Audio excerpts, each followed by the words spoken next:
সেনাপ্রধানকে আসলে একটা শক্ত অবস্থান নিতেই হবে, কারণ তার হাতে সময় কমে আসছে। জুলাই ঘোষণাপত্র আসছে, সংবিধান বাতিল হচ্ছে।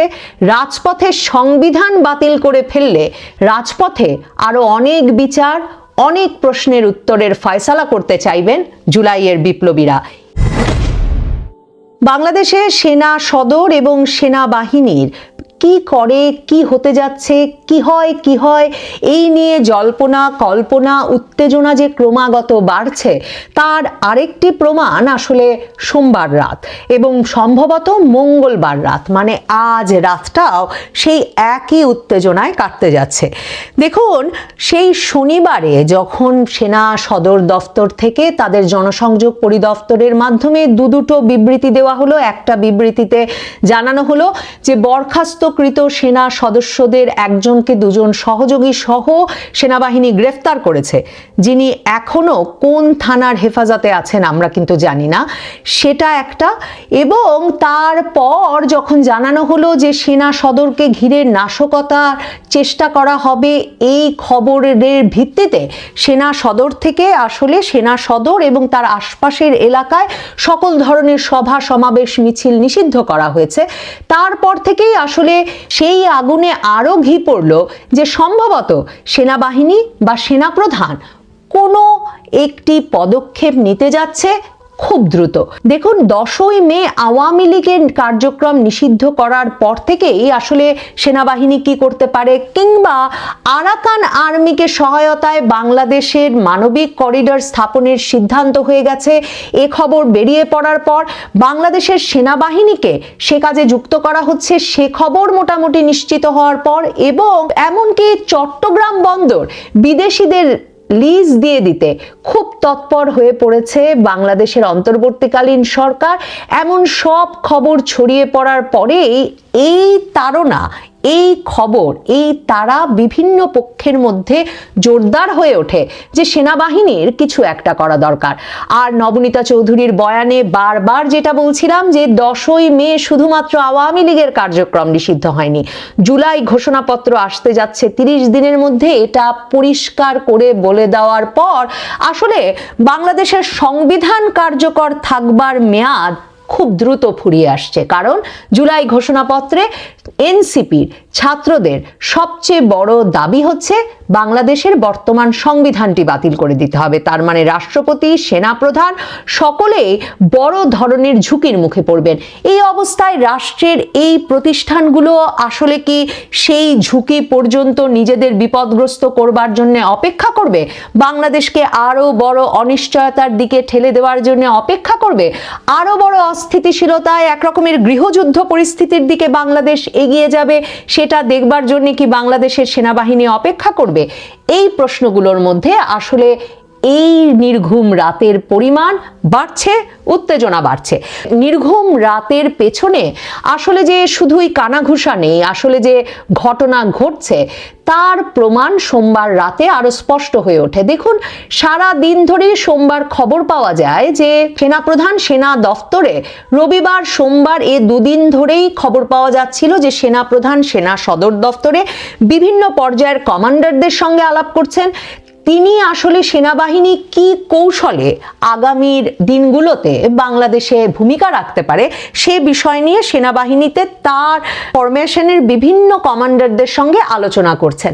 এই অবস্থায় সোমবার রাত জুড়ে যখন কানাঘুষা তুঙ্গে যে সম্ভবত মঙ্গলবার সকালেই একটা দরবার বা অফিসার্স অ্যাড্রেস অনুষ্ঠিত হতে যাচ্ছে এবং সেখানে নাকি যোদ্ধার পোশাক পরে, কমব্যাট ড্রেস পরে সেনা সদস্যদের, সেনা কর্মকর্তাদের হাজির হতে বলা হয়েছে এবং সেনাবাহিনী একরকমের প্রস্তুত যে রাষ্ট্রপতি জরুরি অবস্থা ঘোষণা করবেন এবং অন্তর্বর্তীকালীন সরকারের এই উপদেষ্টা মণ্ডলীকে পাল্টে ফেলে আসলে একটা নতুন উপদেষ্টা পরিষদ গঠন করে সেনাবাহিনী চাইছে নির্বাচনের দিকে বাংলাদেশকে দ্রুততার সঙ্গে নিয়ে যেতে, যেটা এই সেনাপ্রধান গত আগস্ট মাস থেকেই বলে আসছিলেন। আর ক্রমেই অন্তর্বর্তীকালীন ইউনূস সরকার সে বিষয়ে তার অনাগ্রহ স্পষ্ট করে তুলছিল।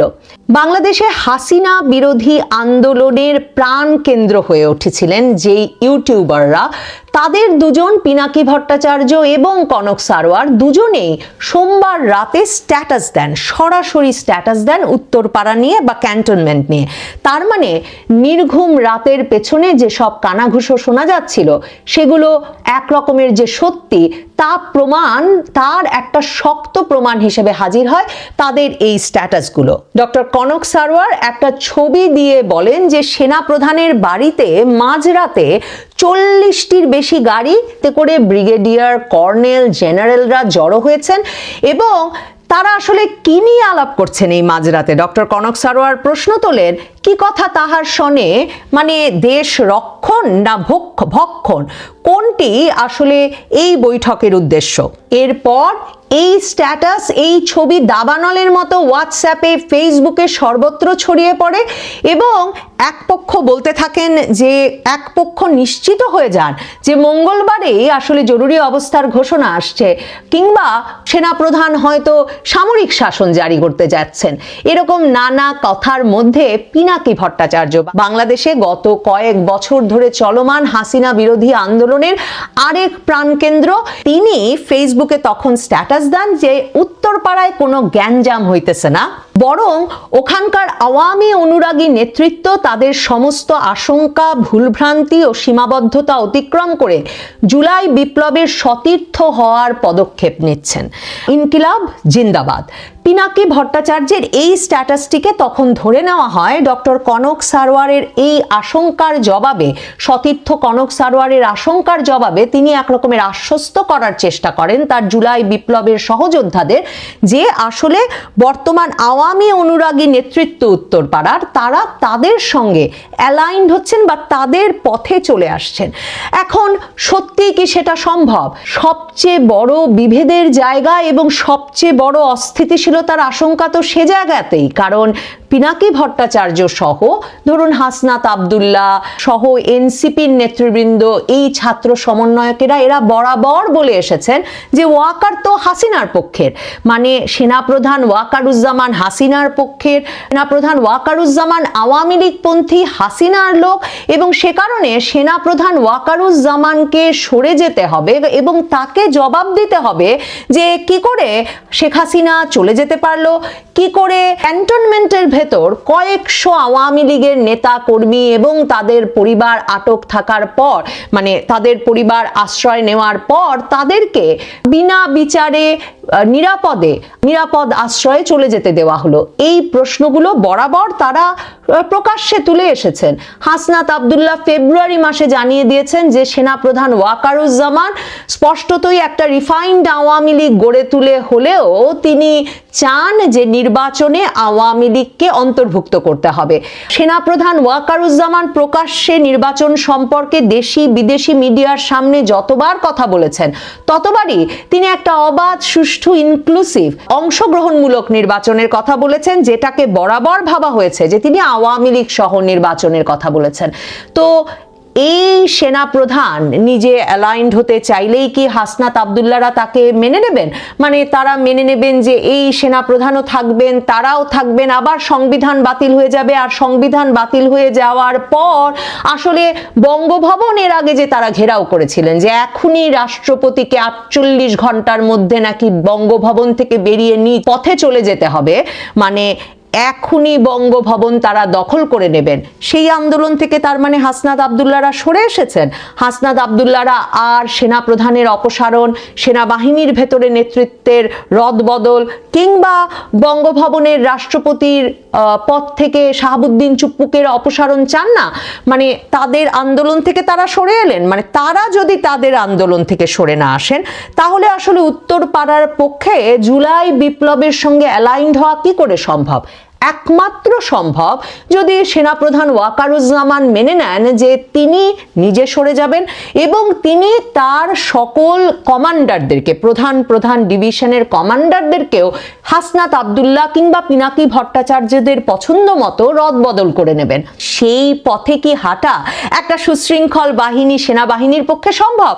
আর সমস্যা তো শুধু সেনাবাহিনী প্রধান বা সেনাবাহিনীর নেতৃত্বকে নিয়ে না, এই জুলাই বিপ্লবের নেতৃত্ব দানকারী আন্দোলনকারী পক্ষর পিনাকি ভট্টাচার্য, হাসনাত আবদুল্লাদের সমস্যা তো আসলে নৌবাহিনী, বিমান বাহিনীর নেতৃত্ব এবং তাদের প্রধানদেরকে নিয়েও। তাহলে কি করে আসলে হঠাৎ করে সোমবার মাঝরাতে এই প্রভাবশালী ইউটিউবাররা খবর পেয়ে গেলেন বা তারা আশ্বস্ত করতে পারলেন তাদের অনুসারীদেরকে, সেনাবাহিনীর ভেতরকার, উত্তরপাড়ার ভেতরকার আওয়ামী অনুরাগী নেতৃত্ব তাদের সমস্ত আশঙ্কা ভুল